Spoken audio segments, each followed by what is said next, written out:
The Pokemon Showdown demo just dropped, and it has two Pokemon in it that have some very creepy backstories, so I'm really excited to cover this one. Now, the mod starts out with a Pokemon named Baynette looking into a little girl's window, and this little girl actually happens to be Girlfriend, who in this mod is 10 years old and getting ready to become a Pokemon trainer. Or at least if the development team actually followed the original creepypasta story. Now, the reason that Baynette is at Girlfriend's window is twofold, and any of you Pokemon fans may actually be familiar with Baynette's Pokédex. The Pokédex reads, this Pokemon developed from an abandoned doll that amassed a grudge. It is seen in dark alleys. Now, the creepypasta that this is based on goes into more detail. Basically, a young girl, or in this case, Girlfriend, has a Baynette doll back in the day that she loved. The two of them were basically inseparable, which is why this image can be seen of Girlfriend and the doll in the actual mod file. We also learned from this image that Girlfriend was much younger here, which means that it has been years since she threw out her old doll, and during that time that it was in the dumps, it basically started to hate Girlfriend more and more for abandoning it, until he finally gained the ability to move, which is terrifying if you really think about it.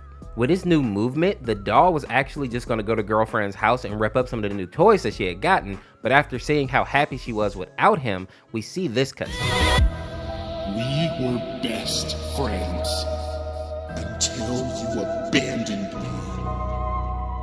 I thought I was the mistake, but you are the mistake. And this is where Baynette has decided that Girlfriend will have to pay with her life for abandoning him.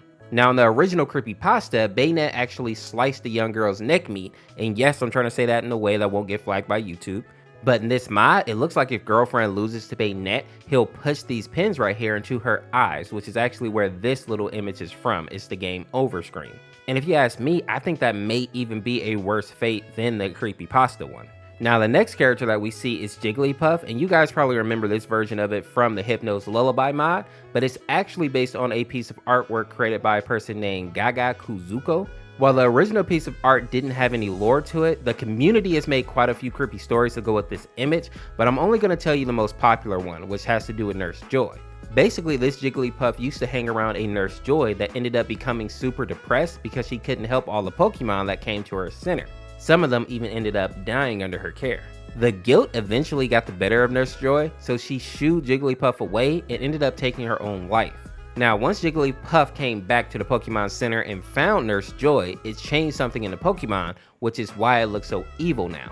Jigglypuff basically dedicated the rest of his life to finding stray trainers, putting them to sleep, and then taking their souls so that it can use them to keep Nurse Joy in a state that isn't really alive, but not quite dead either. The saddest parts about this is that anyone who plays Pokemon knows that most of the trainers are young or just downright children, so the victims that Jigglypuff are finding are usually children. The second sad fact is that Nurse Joy just wanted to end it all, and Jigglypuff is not allowing her to ever rest, basically forcing her to live life as a zombie. As for the other Pokemon that we see pop up during Jigglypuff's song, I think that they're the Pokemon that Nurse Joy actually couldn't save, which is why we see them all mangled and injured. And just to clear up a question that people usually have, Jigglypuff isn't technically considered to be evil, it's just doing what it thinks it needs to do in order to save Nurse Joy. But in actuality, it doesn't really have any evil intent. But with that being said, if you want to see more Pokemon creepypastas, check out this video on the screen here. And if you want to see this full mod, make sure to check out Bryai's channel, who was nice enough to actually let me use his gameplay because I couldn't get it to work on my PC. Thanks for watching. We'll see you tomorrow with another one. Peace, peace.